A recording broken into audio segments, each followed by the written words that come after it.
Australia study visa की बात करें तो आज स्टूडेंट्स के लिए बहुत ही खास इन्फॉर्मेशन हम लेकर आए हैं, क्योंकि स्टूडेंट्स के अक्सर सवाल ये रहते हैं जिनकी फ्रेश प्रोफाइल है कि आखिर उनके पेरेंट्स के पास कितने फंड्स होने चाहिए, अकाउंट्स को लेकर, फंड्स को लेकर जितनी भी क्वेरीज है ना, उन सभी के जवाब आज की वीडियो के जरिए आपको ज़रूर मिलने जा रहे हैं। स्वागत है आप सभी का।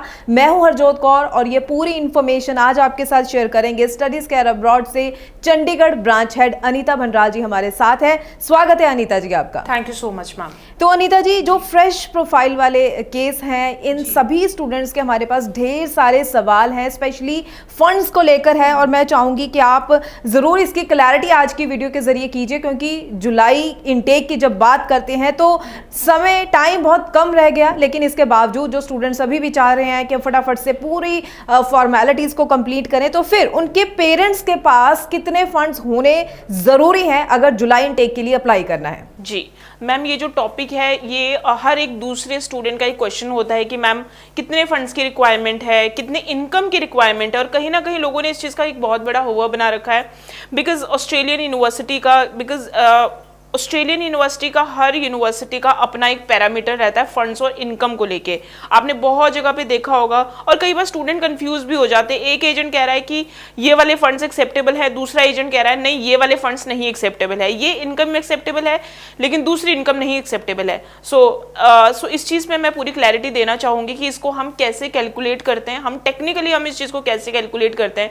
तो जो आपकी फंड्स की कैलकुलेशन होती है, वो पहली कैलकुलेशन होती है आपकी 1 ईयर ट्यूशन फीस के साथ। अब लेट सपोज आपकी जो ट्यूशन फीस है वो $35,000 है पर ईयर की, तो वो उस चीज की कैलकुलेशन होंगी। लिविंग एक्सपेंसेस कितने हैं, ओएसएससी कितना है, एएफए कितना है, इन सब को कैलकुलेट करके जो एक अमाउंट बनता है, वो फंड्स जो है वो हमें ऑस्ट्रेलियन यूनिवर्सिटीज को दिखाने होते हैं at the time of GS. तो वो फंड्स हमारी इंडियन करेंसी में कितने बनते हैं, वो नॉर्मली 35 से 40 लाख के करीब बनते हैं वो फंड्स, कि आपको 35 to 40 लाख के करीब दिखाने होते हैं। डिपेंड करता है यूनिवर्सिटी की फीस पे। अभी जैसे कि मैम ने कहा कि किस यूनिवर्सिटी में कितने फंड्स हैं, यूनिवर्सिटी के जो फंड्स डिपेंड करते हैं वो फीस स्ट्रक्चर पे डिपेंड करते हैं। लेट सपोज आपने किसी ऐसी यूनिवर्सिटी को चूज किया है जिसकी ट्यूशन फीस $40,000 है, तो कहीं ना कहीं वो ऑटोमेटिकली $5,000 जो फीस है, वो जो फंड्स हैं वो आपके बढ़ जाएंगे। किसी यूनिवर्सिटी की जो फीस है वो $25,000 है, तो ऑटोमेटिकली आपको जो फंड्स हैं वो कंपैरेटिवली कम दिखाने पड़ेंगे।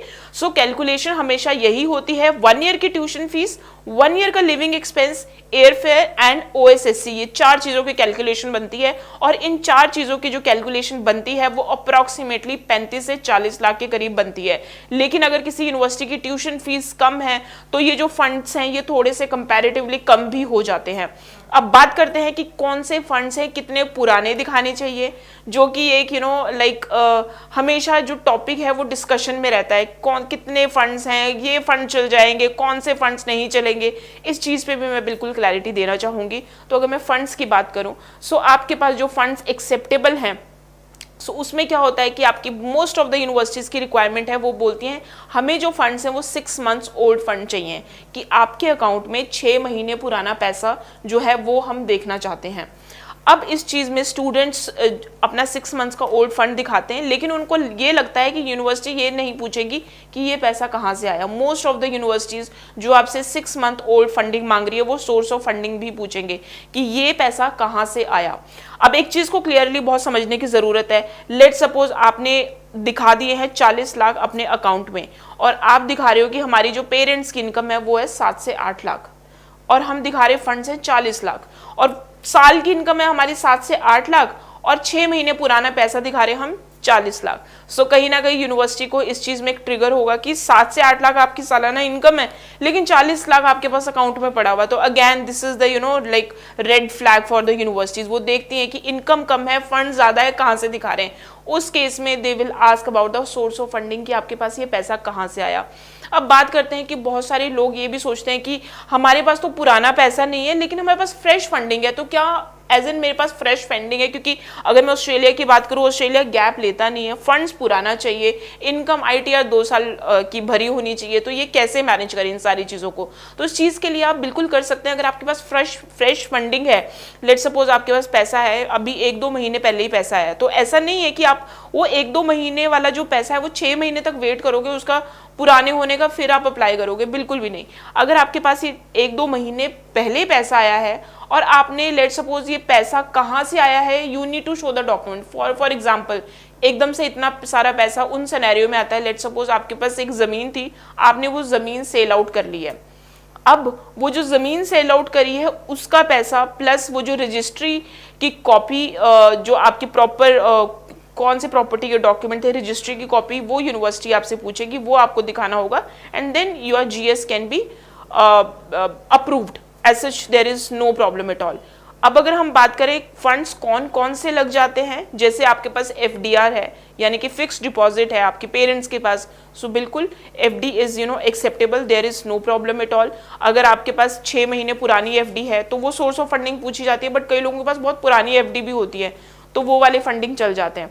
इसके बाद आपके पास सेविंग अकाउंट में पैसा पड़ा हुआ है, लेकिन कुछ लोग सेविंग अकाउंट में पैसा रखने के बाद एक गलती करते हैं, उस अकाउंट को बिल्कुल स्टिल रखते हैं, उसमें कोई ट्रांजैक्शन नहीं। नॉर्मली ऐसा होता नहीं है। लेट सपोज मेरे अकाउंट में 10 लाख रुपए हैं, तो उसमें क्या होगा कि ट्रांजैक्शन हमेशा चलती रहेगी, या तो पैसा आएगा या थोड़े बहुत पैसे हम खर्च करेंगे।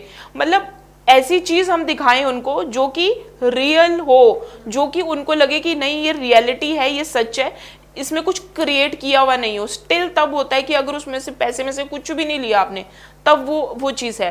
उसके बाद अगर आप बोलते हैं कि आपके पेरेंट्स का PPF है, आपके पेरेंट्स का PF है, सो PF अमाउंट भी आप बिल्कुल दिखा सकते हैं, लेकिन उसमें से PF अमाउंट में से कितना फंड्स हैं जो कि आप इस टाइम पे डिसबर्स कर सकते हैं। लेट सपोज आपके पेरेंट्स के अकाउंट में PF में पड़ा हुआ 50 लाख रुपए, लेकिन 50 लाख में से आप सिर्फ 25 लाख डिसबर्स कर सकते हैं, तो आपकी जो फंडिंग आप दिखा सकते हो 25 लाख की।